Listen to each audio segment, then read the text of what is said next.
വിവാദങ്ങളിലേക്ക് വലിച്ചിഴക്കുന്നില്ല എന്ന് പറയുമ്പോൾ സ്ഥാനാർത്ഥിയായിരുന്നു, വോട്ട് ചെയ്തിട്ടുണ്ടെന്ന് ആവർത്തിക്കുന്ന ഒരു സ്ഥാനാർത്ഥിയെ പറ്റി എന്താണ് പറയുന്നത്? എന്താ കാര്യം എന്ന് പറഞ്ഞാൽ, ആവർത്തിക്കുക എന്ന് പറഞ്ഞാൽ നിങ്ങൾക്കിത് മനസ്സിലായിട്ടില്ലേ, അല്ലെങ്കിൽ നിങ്ങൾ ഉറക്കം നടിക്കുകയാണോ?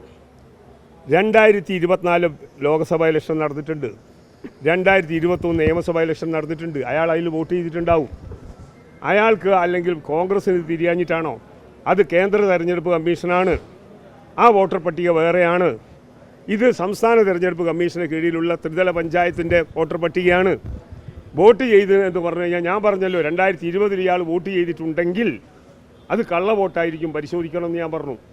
ഇന്നലെ നിങ്ങൾ നാട് മുഴുവൻ കാണിച്ചല്ലോ അത്. ശരിയാ, 2020 അയാൾക്ക് വോട്ടർ പട്ടികയിൽ വോട്ടില്ലെങ്കിൽ അയാൾ ചെയ്തിട്ടുണ്ട് എന്ന് സമർത്ഥിക്കുകയാണെങ്കിൽ അയാളെ പേര് കേസാണ് എടുക്കേണ്ടത്.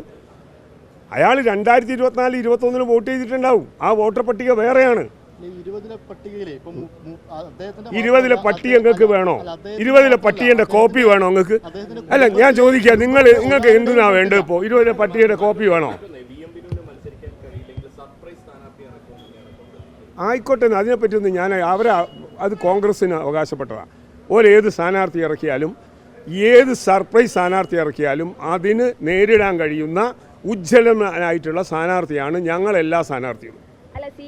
എല്ലാ സ്ഥാനാർത്ഥികൾക്കും നാട്ടിലെ ജനങ്ങളുടെ മുമ്പാകെ വളരെ വസ്തുതാപരമായി കാര്യങ്ങളെല്ലാം പറയാനും ഈ രാഷ്ട്രീയം പറയാനും കെൽപ്പും കഴിവുള്ളവരെയാണ് ഞങ്ങൾ നിർത്തിയത്. അവരെല്ലാം വിജയിക്കുമെന്ന് ഞങ്ങൾക്ക് നല്ല വിശ്വാസമുണ്ട്.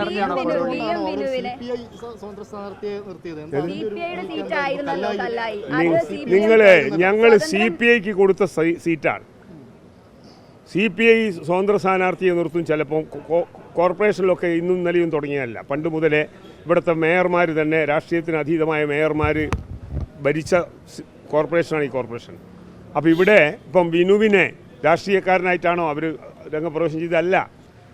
കോഴിക്കോട് കോർപ്പറേഷൻ നമുക്കുണ്ട്. അപ്പോൾ സ്വതന്ത്ര സ്ഥാനാർത്ഥി അതാത് പാർട്ടിക്ക് സ്വതന്ത്ര സ്ഥാനാർത്ഥികളെ നിർത്താം. സ്വതന്ത്ര സ്ഥാനാർത്ഥികളെ നിർത്തും, അവർ വേറെ ചിഹ്നത്തിൽ മത്സരിക്കും. അതൊക്കെ സ്വാഭാവിക ഇലക്ഷന്.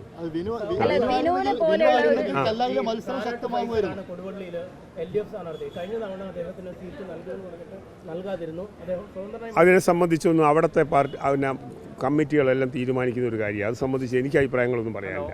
അതെല്ലാം ശരിയായ നിലപാട് എല്ലാം ആണോ എന്ന് നിങ്ങൾക്ക് എങ്ങനെയാണ് തോന്നിയത്? എന്താ ശരിയായ നിലപാടില്ല എന്നൊരു പാർട്ടിയോ ഒരു മുന്നണിയോ തീരുമാനിക്കുന്ന നിലപാടിൽ നിങ്ങൾക്ക് എന്താ അവകാശമുള്ളത് ചോദിക്കാൻ? അല്ല, നിങ്ങൾക്ക് എന്താ അവകാശമുള്ളത്? അങ്ങനെ ചോദിക്കാൻ പാടില്ല. അദ്ദേഹം പറഞ്ഞ അദ്ദേഹത്തോട് ചോദിക്കണം. അല്ല, അദ്ദേഹം പറഞ്ഞ കാര്യം അദ്ദേഹത്തോട് ചോദിക്കുക. അതിന് ഉത്തരം പറയേണ്ട ആളല്ലേ ഞാൻ. അനുയോജ്യമായ സ്ഥാനാർത്ഥികളെ ഇറക്കുമെന്ന് പറഞ്ഞു. അതുപോലെ ഒരു അനുയോജ്യനായ സ്ഥാനാർത്ഥി തന്നെയാണോ കാരാട്ട് പൈസൽ? ഇത് കൊടുവള്ളി നഗരസഭയിൽ. കൊടുവള്ളി നഗരസഭയിൽ എല്ലാ സ്ഥാനാർത്ഥികളും അതിനനുസൃതമായിട്ടുള്ള സ്ഥാനാർത്ഥികളെയാണ് ഞങ്ങൾ നിർത്തിയത്. എന്ന് പറഞ്ഞാൽ കാരാട്ട് ഫൈസലല്ല, കൊടുവള്ളിയിൽ നിങ്ങൾ കാണേണ്ടത്, നിങ്ങൾ 13-ാം തീയതി അത്ഭുതകരമായി നിങ്ങളുടെ ക്യാമറ തിരിച്ചു വിടേണ്ടി വരും. കാരണം കൊടുവള്ളി ഇടതുപക്ഷ ജനാധിപത്യ മുന്നണി ജയിക്കും. അവിടെ കൊടുവള്ളി മുനിസിപ്പാലിറ്റി ഭരിക്കാൻ പോകുന്നത് ഇടതുപക്ഷ ജനാധിപത്യ മുന്നണിയാണ്. അതിന്റെ ഭാഗമായിട്ടുള്ള പ്രതികരണങ്ങൾ. ഒരു നിലപാട് മാറ്റവും ഇല്ല. ഞങ്ങൾ അന്നുള്ള നിലപാട് തന്നെ ഞങ്ങൾക്ക് ഇപ്പോഴും നിലപാട്. അതിനെ സംബന്ധിച്ച് വിനു മത്സരിക്കാത്ത വിനുവിനെ പറ്റി എന്താ അഭിപ്രായം ചോദിക്കാനാണ്? എന്തിനാ അഭിപ്രായം പറയണ്ടേ?